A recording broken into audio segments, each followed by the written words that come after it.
เมื่อคืนนี่เลิก8 โมงอะไรบ่จ้าแม่นแหละอ๋อ8 โมงพี่น้องเอ้ยเนาะข้างในเด้อันทราบหากันแล้ววางเช้านี่บ่ประมาณ10 โมงแล้วอื10 โมงเนาะพี่น้องเอ้ยเนาะเอาไว้เลยพี่น้องเอ้ยมาบัดนี้แล้วและเรือแต่เทอันนั้นบัดนี้เนาะเทพื้นอย่างเดียว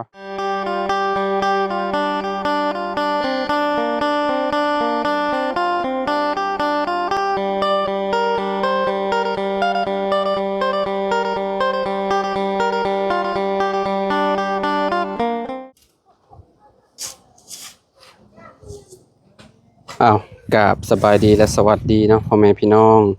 FC บัสสุขุสุขคนเด้อพี่น้องเด้อเนาะบ่ว่าสิอยู่ในและก็ต่างประเทศพี่น้องเอ้ยเนาะแล้วผมมาพ่อกับเฮาคือเก่าคือเดิมเนาะปอพี่น้องเอ้ยเนาะสิแล้วเด้อตัวนี่เพิ่นยังบ่ได้เทแต่อยู่ข้างในพี่น้องเอ้ยเนาะก็คือข้างหลังเพิ่นเทบ่ได้เด้พี่น้องเอ้ยเนาะ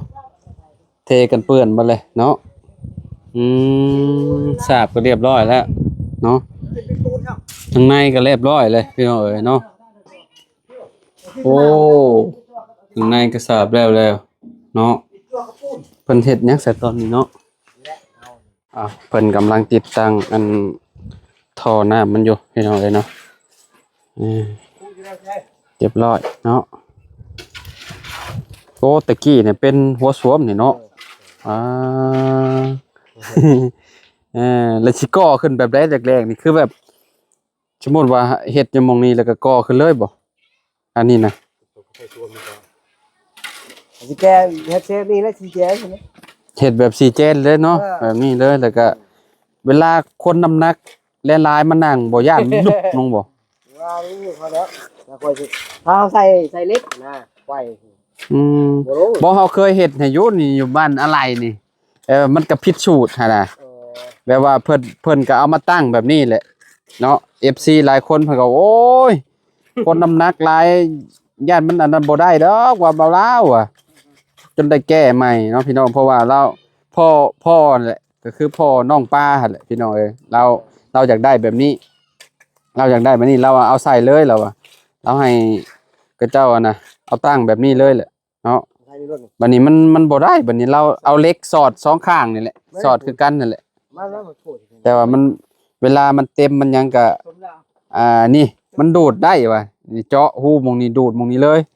แต่ว่าแบบเวลาปูนมันเบิดคุณภาพกับเป็นตาย่านคือว่าแหละคนน้ำหนักหลายนี่คือใส่บ่พอดูดนี่เจาะนี่พอดูดนะท่อนะมุมนี่เด้บ่ได้บ่บัดเลยมันเต็มน่าสิได้อยู่มั้งครับว่าเนาะใส่ได้นี่พอดูดนี่มันเวลามันเต็มมันนะเต็มไม่ได้ดูดนี่มันเต็มตัวนี้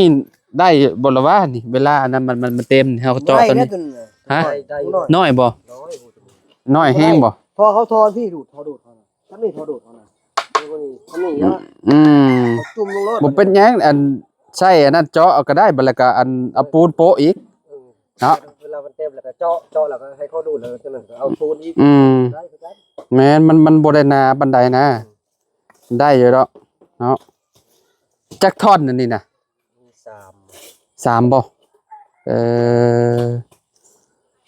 3แต่มันอยู่โน่นอยู่มันบ่อันนั้นปานใดดอกมันน้ำบ่มีดอกเขาว่าเนาะท่วมเพื่อเยอะน้ำเริ่มเกินเที่ยวบัดโอ้บัดมันท่วมก็ต้องใช้เวลาหลายปีพุ่นแหละเนี่ยมันจะท่วมก็ได้มันเคยท่วมฮอดไสอ้าว5 ปีท่วมทีนึงบ้าน5 ปีท่วมเท่านึงประมาณ10 ปี10 ปีจังท่วมโอ้ยบ่เป็นหยังดอกเนาะตอนปีมันท่วมปี2000เท่าใดจื้อบ่ปีนี้พันปีนี้น่ะปีพันได้ท่วม2025ปีนี่2015 2015บ่โอ้โดนแล้วซะเนาะมาท่วมอีบ้านนี่ท่วมฮอดผู้บ่นี่ช่องเทื่อมันมาทางใดน้ำน่ะเซนี่อ๋ออันเซมันสิตัดไปแบบพุ่นบ่ลงไปพุ่นบ่พุ่นมีน้ำมันห้วยเด้มันน้ำห้วยยืงน้ำห้วยยืงน้ำห้วยแล้วขึ้นมาเลยเนาะท่วมบ่เลยแถวนี้เนาะอ๋อพี่น้องเอ้ยเนาะคนไปอยู่ไสแถวบ้านนี่ชาวบ้าน นู่นนั่นแหละเขาไปอยู่บ้านนอกคนแล้วย้ายไปแล้ว พวกงัวพวกหยังก็ย้ายไปอยู่บ่สูงบ่เนาะ ย้ายไป เอาแรกๆเขาคิดว่าน้ำบ่ค่อยท่วมบ้านชุมเพิ่นพี่น้องนะแต่ก็ท่วมเนาะท่วมคือกันซะเนาะพี่น้องเนาะแบบว่ามันเป็นอันแหน่น้ำเซแล้วก็มันมีน้ำห้วยแล้วก็มันยืงขึ้นมาหั้นนะเนาะท่วมคือกันก็ประมาณ10กว่าปีที่แล้วเนาะอืมตัวนี้ก็ปิดเมียนอันโตเก่าเพราะว่าบ่ได้ใช้งานแล้วพี่น้องเนาะก็ปิดเมียนเลยก็ใช้อยู่พุ่นบ้านนี่อยู่ในพุ่นแหละเนาะทางห้องน้ำน้องหัวเพิ่นเนาะเมื่อคืนนี่เลิก8 โมงอะลีบ่อ๋อ8 โมงพี่น้องเอ้ยเนาะข้างในเด้อันทราบหากันแล้ววางเช้านี่บ่ประมาณ10 โมงแล้ว 10 โมงเนาะพี่น้องเอ้ยเนาะเอาไว้เลยพี่น้องเอ้ยมาบัดนี้แล้วและเรือแต่เทอันนั้นบัดนี้เนาะเทพื้นอย่างเดียวเนาะหัวส้วมได้ยินบ่บุญว่าเพิ่นสิติดตั้งมือเพิ่นมาว่าซั่นเนาะย่างเด้โอ้ย่างเนี่ย โอ้ ทำลงมันได้มีเอาดินเข้าอย่างเดียวเหรอวะอันเอาดินอันเนี้ยยัดเข้ามันอันนั้นซื่อๆเพราะว่าตอนเฮาเอาลงน่ะมันเป็นช่องโหว่เนาะแต่ดินเวลามันแน่นแล้วมันยุบโตลงมีแต่เอาดินยัดเข้าแล้วก็จบบ่มีหยังหลาย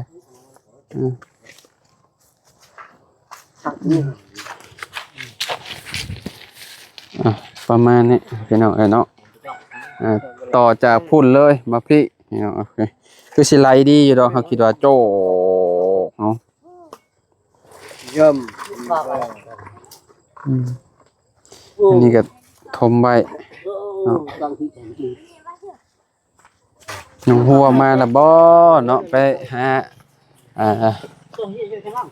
แม่ตู้ก่อนเนาะแม่รับไปใช้เด้พี่น้องเนาะแม่น้องหัวก็ได้อยู่บ่อยู่พุ่นเนาะอันนี้ก็ยังเนาะจังหน่อยพี่น้องเนาะเดี๋ยวเพิ่นสิเทเพราะว่าปูนเรืออยู่บ่หลายปานใดพี่น้องเนาะต้องไปเอาปูนมาอีกจักสอบ1 2 สอบเนาะอยู่ข้างนอกนี่แหละเนาะเฮ็ดตู้เฮ็ดหยังกันน่ะเฮ็ดหยังต้มหน่อไม้บ่น้องหัวเด้ไปตลาดกระเบาไหลไปเซโปนบ่อ๋อไปซื้อแนวกินบ่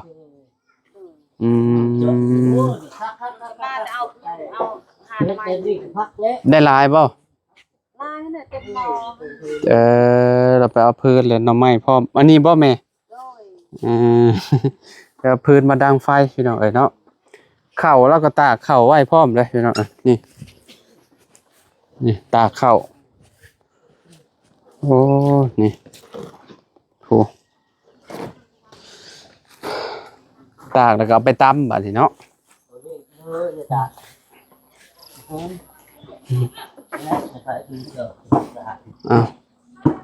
ประมาณนี้พี่น้องเนาะเฮือนชาลันแปนเพิ่นก็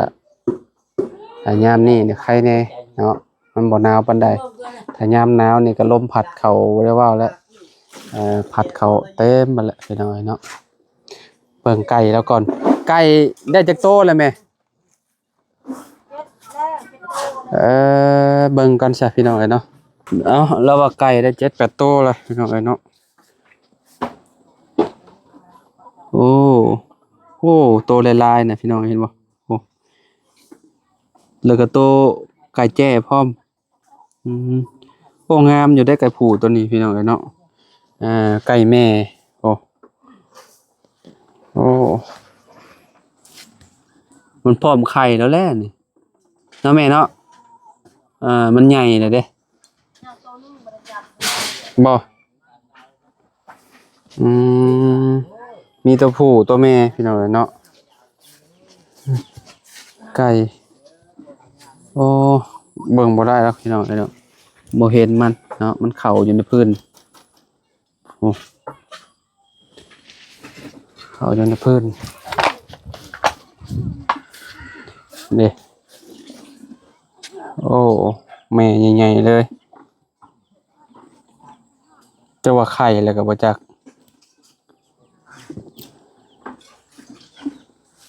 เนาะ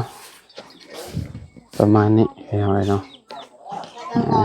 ห้องน้ำโอ้สันติไส้บาทนี่เนาะปักใหญ่โดยแม่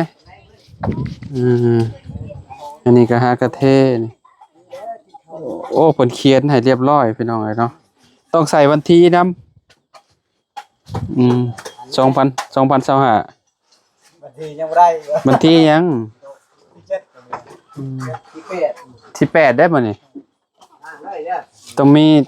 งมีวันที่นำเนาะเขียนไว้25ซื่อๆ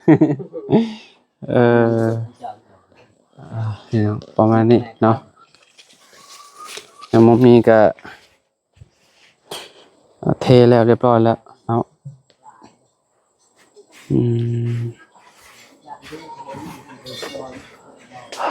โอ้นี่เพิ่นเทเพิ่นทาเป็นลมเนาะแล้วก็มาทาอันอยู่ทางหลังนำเนาะด้านหลังพี่น้องเอ้ยมุมนี้เนาะ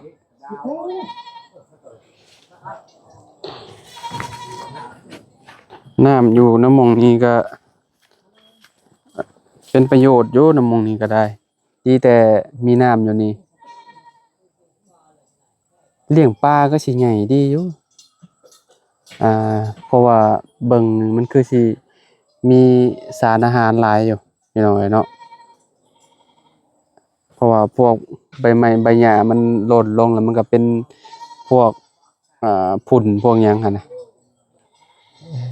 โอ้แปลงนั่นก็สิเป็นแบบมันเพิ่นพี่น้องงามหรือมันป้อเขียวอยู่เจ้าก็เห็นมันหลายแล้วแถวนี้ก็ได้ได้อาชีพเนาะมีคนรับซื้อก็ถือว่าโอเคแหละมันเนาะแบบว่าเฮาก็เฮ็ดทุกปีก็ได้หั่นนะ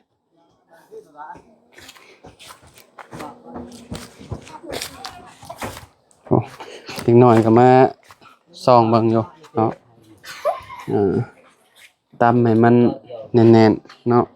เอาพักผ่อนบาดนี้เนาะน้องหัวเพิ่นไปอันนั้นกับบ่าวไล่ไปซื้อแนวกินพี่น้องเนาะเพิ่นยังบ่มาซับเนาะเอามื้อนี้ก็อัปเดตให้เบิ่งประมาณนี้ครับพี่น้องทางสร้างเพิ่นฉาบแล้วเรียบร้อยแต่ยังเหลือแต่เทแต่พื้นข้างในห้องน้ำแล้วก็ติดหัวส้วมเนาะพี่น้องเท่านั้นแหละเนาะแล้วก็ประตูเนาะประตูพี่น้องเนาะก็ถือว่าจบเนาะได้ใช้งานของน้ำของในเพิ่นประมาณมื้อที่4มื้อที่5พี่น้องเนาะเพิ่นเฮ็ดบ่โดนปานใดเนาะแบบว่าเราก็เร่งมือเพราะว่าเมื่อคืนนี่เราเฮ็ดจนฮอด 8:00 นแล้วอ่ะจังเลิกแล้วพี่น้องเนาะเราก็เร่งเพราะว่าเราก็อยากไป